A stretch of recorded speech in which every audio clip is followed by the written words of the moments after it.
সোণাপুৰ কচুতলিত চৰকাৰী আৱাস গৃহৰ কাৰণে কিমান লাখ টকা চৰকাৰে ব্যয় কৰিছিলে। কচুতলিত মিয়া মানুহক মাটিৰ পট্টা কোনে দিছিলে? যোনবিলাক বিষয়ববীয়া মাটিৰ পট্টা দিছিলে সিহঁতক অতি শীঘ্ৰে এৰেষ্ট কৰা হৈছে নে নাই? যদি কৰা হোৱা নাই অতি শীঘ্ৰে আপুনি এৰেষ্ট কৰক। যোনখন ডিমৰীয়া সমষ্টি সোণাপুৰ কচুতলি লৈ পেলাই ডিমৰীয়া সমষ্টি, সেইটো SC কেনেকৈ হ'ল? সঁচাকৈ যদি ট্ৰাইবেল মানুহৰ প্ৰতি ইমানেই মনত দয়া বা ভাল পোৱা, SC কেনেকৈ হ'ল? ST কিয় নকৰিলে? নেক্সট কি ডিমৰীয়াত যোনবিলাক অনাঅসমীয়া আছে, আজিৰ ডেটতো সিহঁত তাত বাহাল আছে, সিহঁতক কিয় উচ্ছেদ কৰা নাই?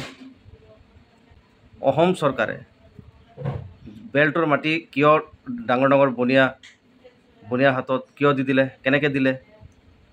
সঁচাকৈ যদি সিহঁতে যদি ST বা ট্ৰাইবেল মানুহৰ প্ৰতি ইমানেই মৰম, ইমানেই ভাল পোৱা, কিয় তাত অনাঅসমীয়াক আনি পেলাই ডাঙৰ ডাঙৰ ইণ্ডাষ্ট্ৰী খোলাই দিলে? হেজাৰ হেজাৰ বিঘা মাটি নষ্ট কৰিলে। সেইখিনি মাটিতো ট্ৰাইবেল মানুহে খেতি বাতি কৰিব পাৰিলে হয়। আচলতে প্ৰশ্ন বহুত আছে, প্ৰশ্ন বহুত, কিন্তু প্ৰশ্নৰ কিন্তু আনচাৰ নাই। প্ৰশ্ন বহুত, কিন্তু আনচাৰ সঠিক সময়ত আনচাৰ দিব লাগিব। আনচাৰ নিদি পেলাই কোনো বাচি থাকিব নোৱাৰিব।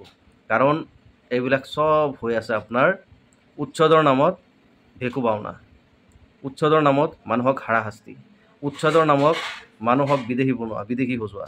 আচলতে এইবিলাক নচলিব। সঠিক সময়ত সঠিক সিদ্ধান্ত ল'ব লাগিব। কাৰণ ইয়াত থকা ম্যাদী পট্টা থকা মানুহবিলাকৰ ঘৰ উচ্ছেদ কৰিছে বহুত মানুহ, এটা দুটা নহয়।